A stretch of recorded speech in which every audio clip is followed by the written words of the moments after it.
Virat chilli powder అన్ని రకాల వంటలకు పచ్చళ్లకు సరైన chilli powder. No colour no chemicals.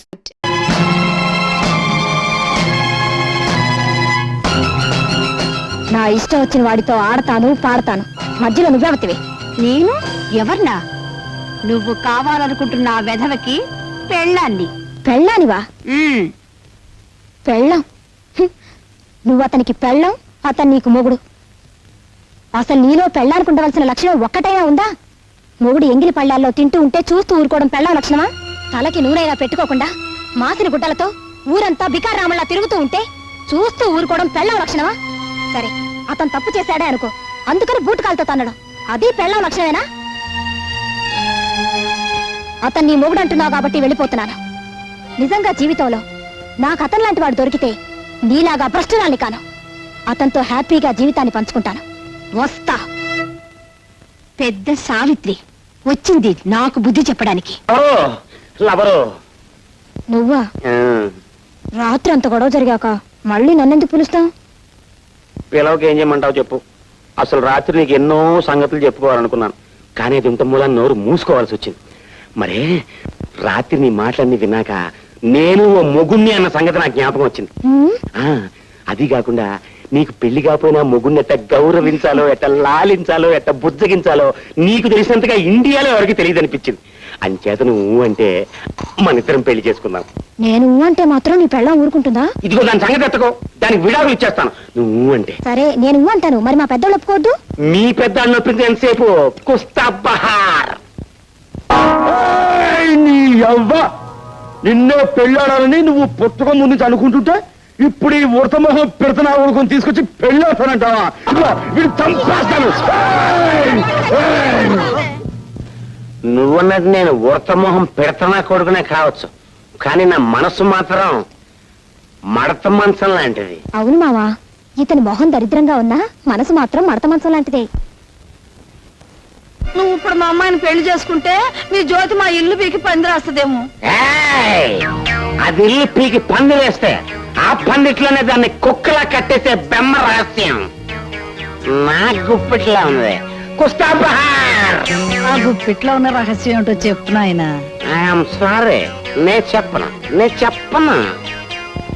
నువ్వు చెప్పకపోతే మా వాళ్ళు నీకిచ్చి పెళ్లి చేయరంట. నీ గుప్పిట్లో ఉన్న రహస్యం ఏమిటో చెప్పులెవరు?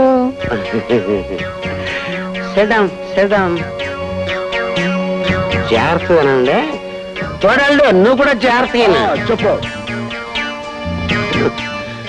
చెంచల్ చచ్చిపోయిందని చెప్పి జ్యోతి దాని ప్రియుడు కలిసి నా చేత మా మామయ్యని బ్లాక్ మెయిలింగ్ చేయిస్తున్నారు.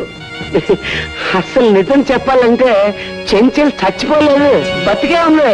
అవును, బతికే ఉంది. నా కళ్ళతో చూశాను, బతికే ఉంది. పోయినా కొడక కొయ్, ఆ ఆడ కుదుర్చావని మేము అంతా చూసావురా. అదే పొరపాటు. అది చెంచల్ శవం కాదు, వేరే అమ్మాయి శవం. చెంచల్ చచ్చిపోయిందని మా మామయ్య ఇన్స్పెక్టర్ లింగాన్ని పిలిచి కేసు మార్క్ చేయమన్నాడు. ఎందుకు సార్? ఈ 10,000 ఖర్చు పెట్టి ఈ కేసు ఎవరి మీదైనా బనాయించు. చెంచల హత్య కేసులో మా అల్లుడి పేరు బయటకు రాకుండా చూడు. నీకేం భయం లేదు. అక్క, ఆ విధవ నువ్వు చచ్చిపోయావని చెప్తుంటేను నిజంగానే అంత పని జరిగింది. ఓ కుర్రాడు రక్షించడం వల్ల బతికి బయటపడ్డాను. చెంచలా, నువ్వు నిజంగా చచ్చిపోయావనుకుని నీ హత్య రహస్యాన్ని అడ్డుపెట్టుకుని మా మామని బ్లాక్మెయిల్ చేస్తాను బ్రహ్మాండమైన ఐడియా ఇచ్చా. ఎస్పీ లెవెల్లో ఉన్న ఒక పెద్దవాడు మన చేతికి చిక్కే ఆపర్చునిటీ మనం వదలకూడదు. అంటే అదే మాదిరిగా ఉన్న ఒక పిల్లని ఆనవాళ్ళు తెలియకుండా ముఖమంతా చెక్కి పడేసి అదే బ్యాగ్ లో పెట్టి నదిలో పారేస్తే చెంచల శవం అనేగా పోలీసులు అనుకుంటారు. నిజమే, కానీ మన అడ్జస్ట్మెంట్ కోసమని చావటానికి సిద్ధమయ్యే ఆడకూతురు ఎక్కడ దొరుకుతుంది?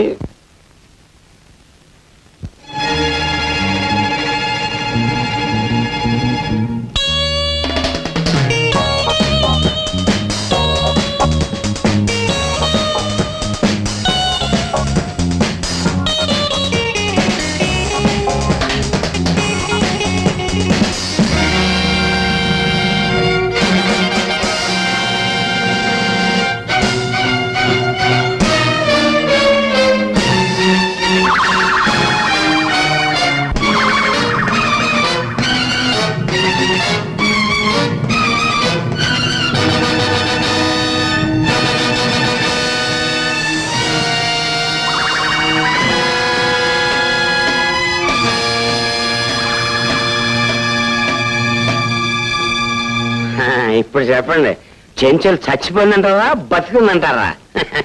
ఆ గిరిబాబు గారితో సరదాలు చేసుకుంటూ హాయిగా ఉంది. సరే ఇప్పుడు ఆ చెంచలు ఎక్కడుంది? జ్యోతి దగ్గరే, ఆ క్లబ్ లోనే ఉంది.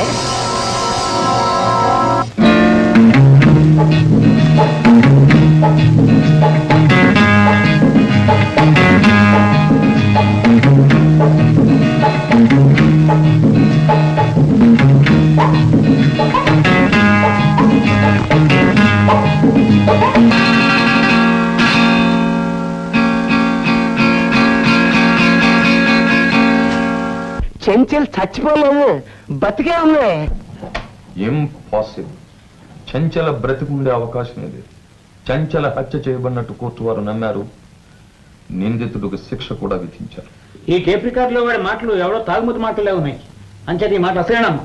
లేదు సార్, చెంచల బతికే ఉంది. నా ప్రాణాలకు తెగించినా సరే ఆవిడ మీ ముందు హాజరుపరుస్తాను. మా బావ నిర్దోషం నిరూపించుకుంటాను. ఐడియా చూస్తే అగ్రే ఉంది, కానీ తమరెక్కడి నుంచి కదలడానికి వీలు లేదు. సార్ మాట్లాడు. ఆ నెత్తి మీద టోపీ నా నెత్తి మీదకి, నా నెత్తి మీద టోపీ ఆ నెత్తి మీదకి ట్రాన్స్ఫర్ చేసిన మాయగాడిని నేను చచ్చిన విడిచిపెట్టను. నేను నువ్వెవడో విడిచిపెట్టకపోవడానికి నేను విడిచిపెడుతున్నాను. రాజా, నువ్వు వెళ్ళి చూడు. చెంచలను మాకు అప్పగించకపోతే నీ బావ హంతకుడు అవుతాడు. మీ బావను తప్పించినందుకు నువ్వు నేరస్తులు అవుతావు. మీ ఇద్దరు నా చేతి నుంచి మాత్రం తప్పించుకోలేరు. గుర్తించు.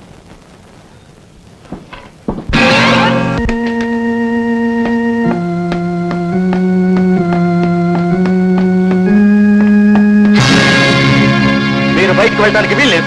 ఎందుకు వీలేదు? నువ్వు లోకం దృష్టిలో చచ్చిపోయావు. అప్పుడు చావలేదు.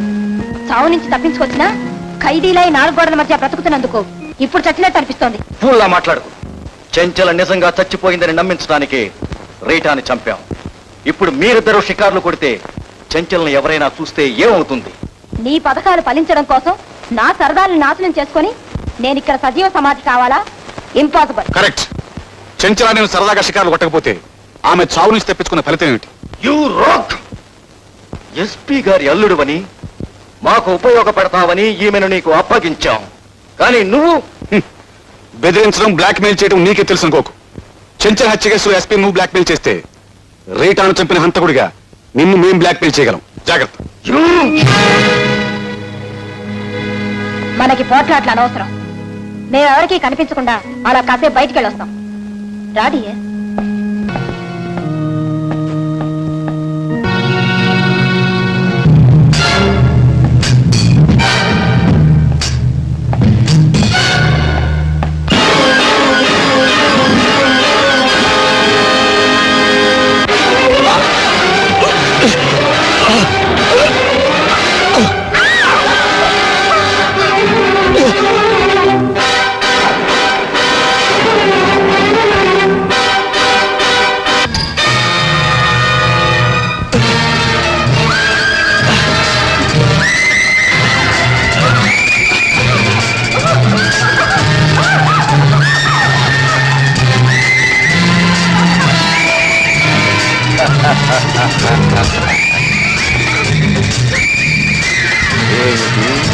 షికార్లు కొడతారా?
నేను ఎదవని మాట్లాడుతున్నాను. ఏం లేదు, జీవితంలో మొట్టమొదటిసారిగా ఓ మంచి పని చేద్దామని ఫోన్ చేశాను. మీ ఆయన ఇక్కడ చాలా ఆపదలో ఉన్నాడు.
మనం అనుకున్నట్టుగా చెంచల శవాన్ని తగలబెట్టడానికి ఇక్కడే ఏర్పాటు చేశారు.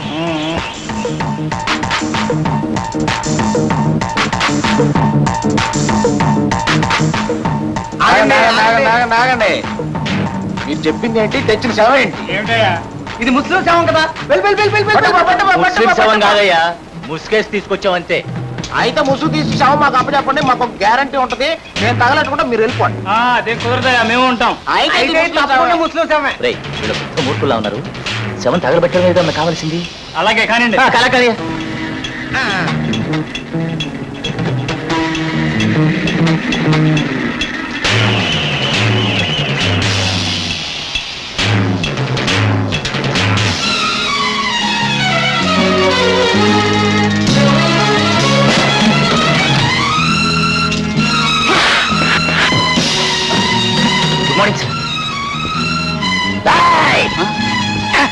జానకి,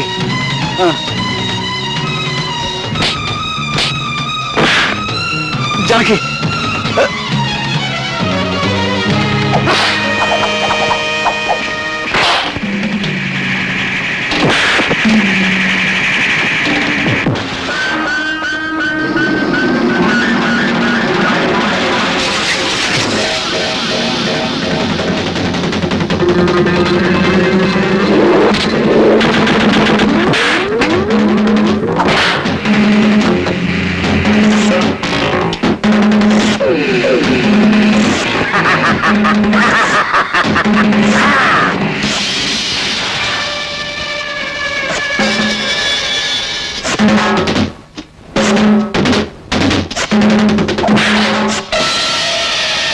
ఇన్స్పెక్టర్ గారు, సెంటర్ ఫిగర్ దీన్ని వదిలేస్తే ఎలాగా? ఇది మున్సిపాలిటీని కుస్తా బహార్ చేసేయడమే కాదండి, మొత్తం మన కంట్రీనే మిఠాయి కిళ్ళీలా